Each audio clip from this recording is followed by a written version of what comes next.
Do you remember the movie The King's Speech? The movie won Best Picture at the 83rd Academy Awards in 2011. In the movie, George VI is seeking speech therapy for his stuttering issues.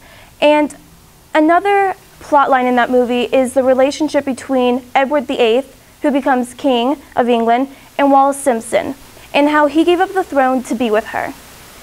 The relationship between Wallis and Edward really interested me, and today I want to inform you about the abdication crisis of Edward VIII. So we'll start off with the circumstances that led to the abdication, then the abdication itself, and then finally the aftermath of the abdication. So Edward started off as a friendship with Wallis. They met through a mutual friend, and according to the Britannica Consents Encyclopedia, in 1930 he became friends with her and her husband, and then in 1934 he had fallen in love with her.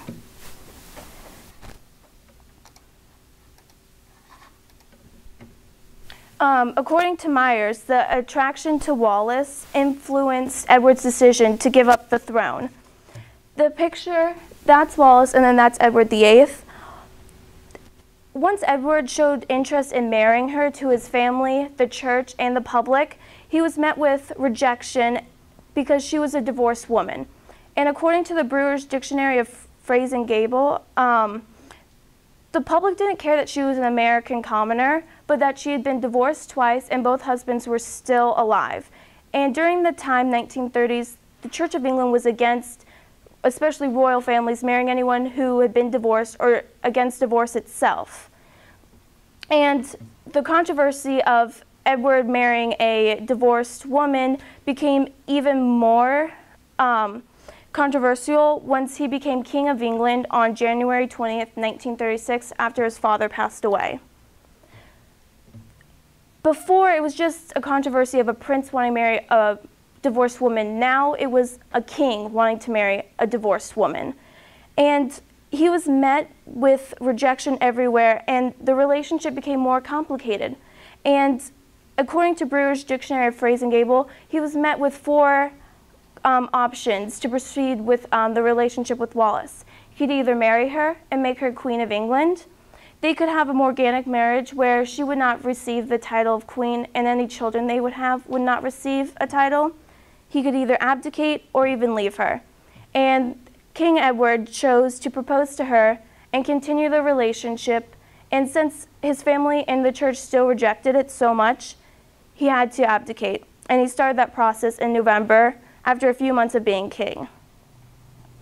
And then on December 11th, 1936, the king made his public speech to the public and to the Empire of England, saying that he could not anymore be their king, and this was the reason he gave.